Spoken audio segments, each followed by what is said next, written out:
चंद्रयान 3 का रोमांचकारी सफर रहस्यों से भरा हुआ है। चंद्रयान 3 का यह सफर वास्तविकता में आप इस रहस्यों को जानने के लिए लालायित होंगे, क्योंकि चंद्रयान 3 ने भारत के लिए कर दिखाया एक अजब कारनामा, जिसे देख करके अमेरिका जैसे देश भी हैरान हो गए। रूस जैसे अंतरिक्ष में अपनी पकड़ मजबूत रखने वाले देश भी इस समय लाचार दिखाई दे रहे हैं, क्योंकि रूस का चंद्रयान मिशन पहले ही असफल हो चुका है। देखिए दर्शकों, मैं आपको बताना चाहूंगा 23 अगस्त को चांद के दक्षिणी ध्रुव पर कदम रखने के 10 दिन बाद ही चंद्रयान 3 का सफर अब थम गया है। 14 दिनों के लिए भेजा गया चंद्रयान मिशन अचानक 10 दिनों में ही खत्म करना पड़ा। इसरो ने 23 अगस्त की शाम को चांद के दक्षिणी ध्रुव पर अपने चंद्रयान 3 को सफल लैंडिंग करवाकर एक नया इतिहास रच दिया था। रिसर्च की दुनिया में अपना नाम रोशन कर लिया था इसरो ने। और अब 2 सितंबर को इसरो ने सूर्य की कक्षा में स्थापित करने के लिए, सूर्य से रिसर्च करने के लिए अपना आदित्य L1 भी लॉन्च कर दिया है, जो एक बेहद ही रोमांचकारी सफर रहेगा उसका। 2 सितंबर की दोपहर को भारत के लोग एक तरफ तो आदित्य L1 के सफल प्रक्षेपण को लेकर के खुशियां मना रहे थे, वहीं दूसरी तरफ अचानक चंद्रयान 3 को लेकर एक ऐसी खबर आई कि इसरो के कंट्रोल रूम में हड़कंप मच गया। इसरो के वैज्ञानिकों के हाथ पांव फूल गए। दरअसल चंद्रयान 3 के वैज्ञानिक रोवर से इसरो के वैज्ञानिकों का संपर्क टूट गया।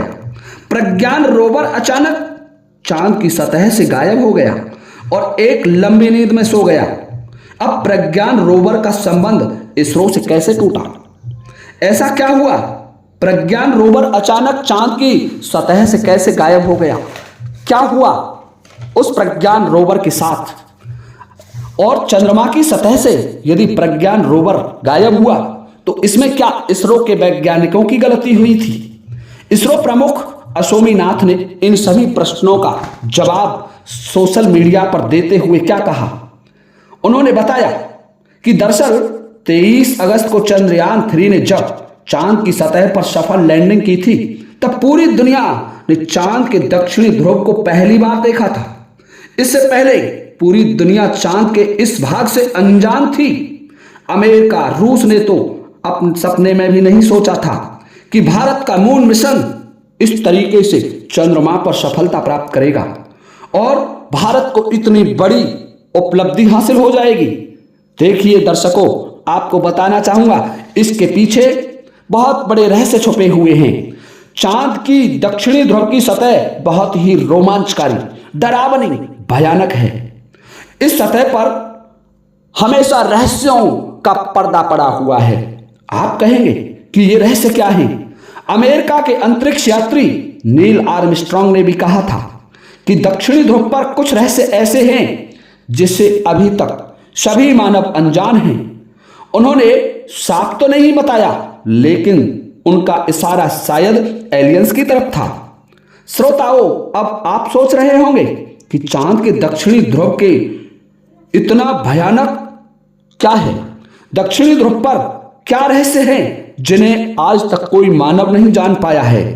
तो दक्षिणी ध्रुव चांद का वह हिस्सा है जहां पर सूर्य की रोशनी बेहद कम पहुंचती है और ज्यादातर भाग में अंधेरा ही रहता है। इतना ही नहीं, यहां पर बहुत गहरे बड़े बड़े गड्ढे भी हैं। उनसे कई गड्ढे तो इतने बड़े हैं जो कि कई किलोमीटरों तक फैले हुए हैं। यहीं चांद की सतह पर विशाल पर्वत श्रेणी भी हैं, जिनमें लेबनीज नाम की पर्वत श्रेणी अपने आप में एक अद्भुत और रहस्यों से भरी हुई है।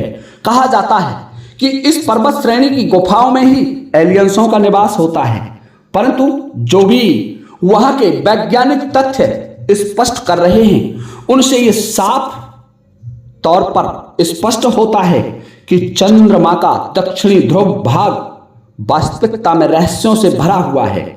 आपको बताना चाहूंगा कि आज तक कोई भी देश इस भाग पर नहीं जा सका। जो चांद की सतह रहस्यों से भरी हुई है, जिस सतह के बारे में आज तक कोई वैज्ञानिक फैक्ट किसी के पास मौजूद नहीं है, उसी चांद की सतह पर भारत ने उतारा अपना प्रज्ञान रोवर।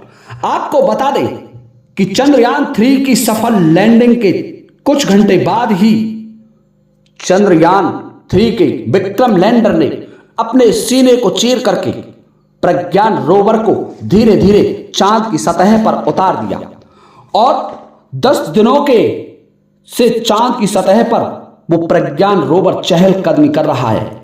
इस दौरान प्रज्ञान रोवर ने चांद की सतह के कई वीडियो तस्वीरें इसरो के लिए भेजी और चांद के कई रहस्यों से पर्दा उठा दिया।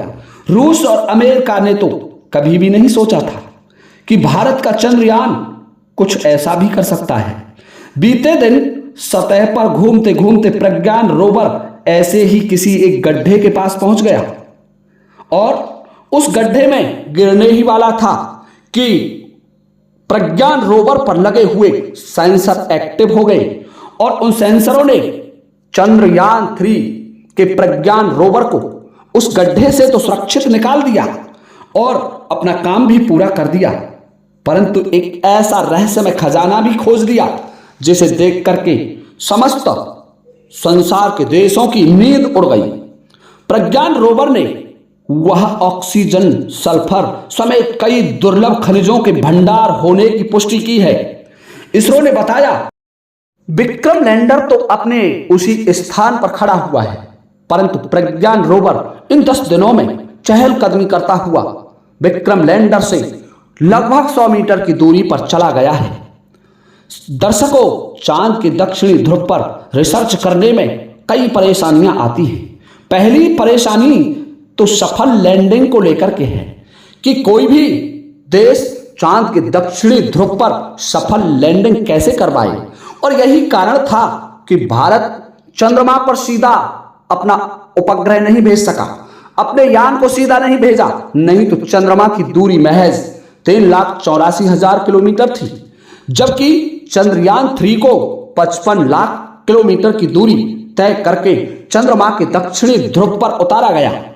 दूसरी सबसे बड़ी समस्या आती है कि वहां पर जो एपरेटस हमने भेजा है, जो प्रज्ञान रोवर भेजा है, उसके साथ वैज्ञानिक संपर्क में रहे, वो धरती से संपर्क में रहे, लेकिन इन सब में और सबसे बड़ी समस्या है चांद की सतह पर लैंडर प्रज्ञान को जीवित रखना।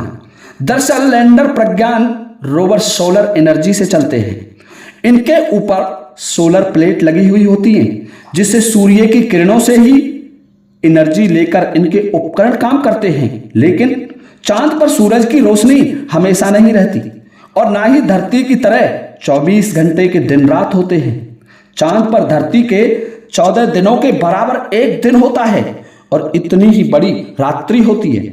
आपको बता दूं, पृथ्वी पर दिन और रात 12-12 घंटे के होते हैं, जबकि चांद की सतह पर दिन रात 708 घंटे के होते हैं।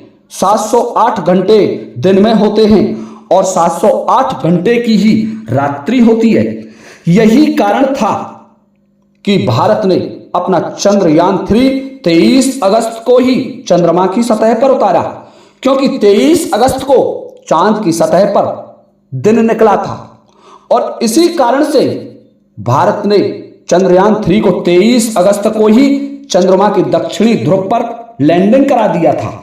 आपको बता दूं कि दिन में चांद का तापमान लगभग 200 सेंटीग्रेड के पार चला जाता है और कुछ स्थानों पर 100 सेंटीग्रेड के पार चला जाता है, लेकिन रात्रि के समय चंद्रमा की सतह का तापमान भयानक कपकपाती ठंड से जूझ रहा होता है। वहां टेम्परेचर -240 डिग्री से नीचे चला जाता है और इतने कम तापमान पर किसी भी उपकरण के एपरेटस काम करना बंद कर देते हैं। कोई भी उपकरण वहां बंद हो सकता है, उसके सोलर एनर्जी सिस्टम वाले पार्ट्स चौक हो सकते हैं। परंतु देखिए श्रोताओं, आपको इसके बारे में भी बताना चाहूंगा कि भारत को अपना प्रज्ञान रोवर का जो रिसर्च काम था वो बीच में ही क्यों रोकना पड़ा, क्योंकि चंद्रमा पर रात्रि हो गई। 10 दिन के ही कार्यकाल में चंद्रमा पर रात्रि हो गई। और जब वैज्ञानिकों को इस बात का आभास हुआ तो वो एकदम से हड़बड़ी में आ गई। हड़कंप मच गया इसरो के कंट्रोल रूम में। उन्होंने आनन फानन में प्रज्ञान रोवर से संपर्क किया। संपर्क करने के बाद कंट्रोल रूम के वैज्ञानिकों ने रोवर प्रज्ञान के एक एक उपकरण को निष्क्रिय करके देखा और वो सिग्नल काम कर रहे हैं या नहीं कर रहे हैं। बीते दिन इसरो ने सोशल मीडिया पर भी बताया कि प्रज्ञान रोवर अब गहरी नींद में सो जाएगा, क्योंकि रात्रि हो गई चंद्रमा पर और रात्रि में प्रज्ञान रोवर काम नहीं करेगा। इसी कारण प्रज्ञान रोवर के जो उपकरण लगे हुए हैं, सेंसर लगे हुए हैं, पैनल कंट्रोल के उपकरण हैं, उन सभी को इसरो के वैज्ञानिकों ने निष्क्रिय कर दिया है और प्रज्ञान रोवर को एक गहरी नींद में सुला दिया है। आपको बता दूं कि जब चंद्रमा पर वापस दिन उगेगा, रात्रि समाप्त होगी, तो उस समय प्रज्ञान रोवर के उपकरण वापस काम करने लगेंगे या नहीं लगेंगे, यह प्रश्न तो अभी भविष्य के गर्भ में छुपा हुआ है।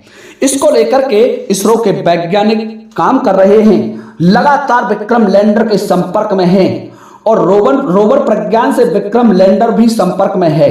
हालांकि आपको यह भी बताना चाहूंगा कि प्रज्ञान रोवर का संपर्क इसरो से टूट गया है, परंतु प्रज्ञान रोवर का संपर्क विक्रम लैंडर से आज भी बना हुआ है और इसरो के प्रमुख और इसरो के वैज्ञानिक विक्रम लैंडर को काम में लेते हुए विक्रम लैंडर के सहारे से प्रज्ञान रोवर से संपर्क बनाए रखे हुए हैं।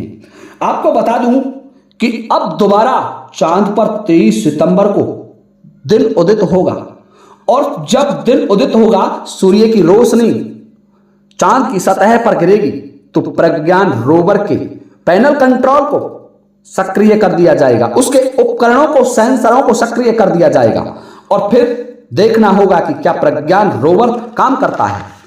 यदि प्रज्ञान रोवर काम करना जारी कर देता है तो फिर लगातार 14 दिनों तक चंद्रमा की सतह की जानकारियां हमें प्रदान करेगा, इसरो को भेजेगा।